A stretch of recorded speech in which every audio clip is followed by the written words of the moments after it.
अस्सलाम वालेकुम friends and welcome to learning place.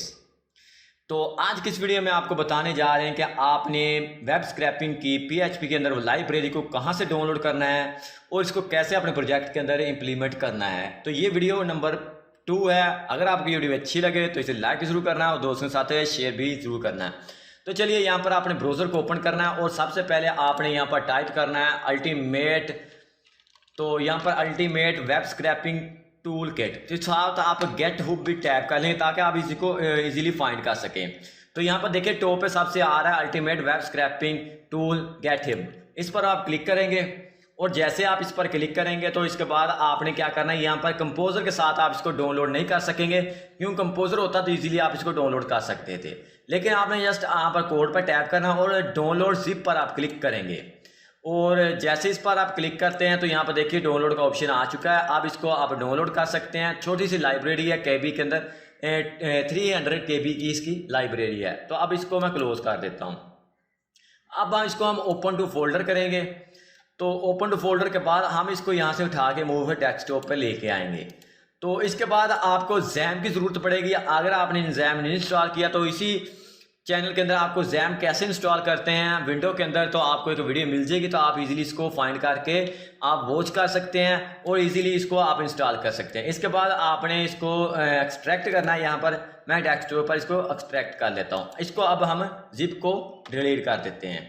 तो अब इसका हम जो नेम है वो चेंज कर लेंगे। यहाँ पर इसका नेम है वेब कॉपी टाइप कर लेते हैं। किसी वेबसाइट को कॉपी करने के लिए इसको Ctrl+X करते हैं और अब हम जहाँ पर जहाँ आपने जैम को इंस्टॉल किया, मैंने सी ड्राइव के अंदर इसको इंस्टॉल किया है। तो सी ड्राइव के अंदर चलते हैं और जहाँ पर देखिए लास्ट पे जैम, इसके बाद आपने HDDocs, इसके अंदर आपने आके इसको पेस्ट कर देना है। यहाँ पर देखिए ये फाइल आ चुकी है वेब कॉपी। अब आपने जैम को रन करना है। अगर आपका जैम ऑलरेडी रन है तो कोई बात नहीं, फिर भी काम करेगा। तो यहाँ पर देखिए जैम कंट्रोल, इस पर मैं क्लिक करता हूँ। तो जैसे इस पर मैंने क्लिक किया तो यहाँ पर देखिए थोड़ी देर के बाद ये स्टार्ट है।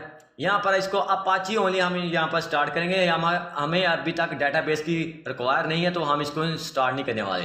अपाची इसकी इंस्टॉल स्टार्ट करते हैं। तो इसके बाद हम इसको क्लोज कर देंगे। ये बैकग्राउंड पर यहाँ पर देखिए ये काम कर रहा है।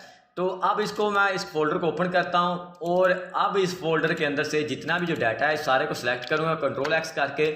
यहाँ पे आके हम इसको पेस्ट करते हैं और ये वाला फोल्डर है इसको डिलीट कर देते हैं। और यहाँ पर हम एक फाइल बनाएंगे। तो आपने कोई भी टेक्स्ट एडिटर को लेना है, वो डाउनलोड करना है। तो सबसे जो लाइट वेट है वो सबलाइन टेक्स्ट एडिटर है। तो आप इसको डाउनलोड करके इंस्टॉल कर सकते हैं। तो जैसे आप इसको डाउनलोड करके इंस्टॉल करेंगे तो इसके बाद आपने क्या करना है कि अपना ये प्रोजेक्ट है इसके अंदर ओपन करना है। तो यहाँ पर थोड़ा सा वेट करते हैं। जैसे ये ओपन होगा, यहाँ पर देखिए अब ओपन हो चुका है। आपने फाइल पर क्लिक करना है, ओपन अ फोल्डर पर आपने क्लिक करना है, ओपन फोल्डर। तो आपका जो प्रोजेक्ट है वो उसको आपने सेलेक्ट कर लेना है। तो यहाँ पर वेब कॉपी, इसको मैं सेलेक्ट करता हूँ। सारी फाइल इसके अंदर सेलेक्ट होकर आ गई। यहाँ पर देखिए तो ये वाला जो है इसको मैं क्लोज कर देता हूँ। तो इसके अंदर सबसे पहले मैं राइट क्लिक करके एक न्यू फाइल बनाता हूँ, Ctrl+S करके index.php इसका जो मैं नेम रख लेता हूँ। तो यहाँ पर देखिए index.php इसका नेम हमने रख लिया है। अब आपने क्या करना है तो नेक्स्ट वीडियो के अंदर आपको बताऊंगा कि कैसे किसी वेबसाइट को इसके अंदर आप शो कर सकते हैं, इसका डाटा कैसे आप असेस कर सकते हैं। तो नेक्स्ट वीडियो के अंदर आपको बताऊंगा। तो आज की वीडियो में इतना ही। अगर आपको ये वीडियो अच्छी लगे तो लाइक भी ज़रूर कीजिएगा और दोस्तों के साथ शेयर भी ज़रूर कीजिएगा। तो आज की वीडियो में इतना ही। तब तक के लिए मुझे दीजिएगा इजाज़त।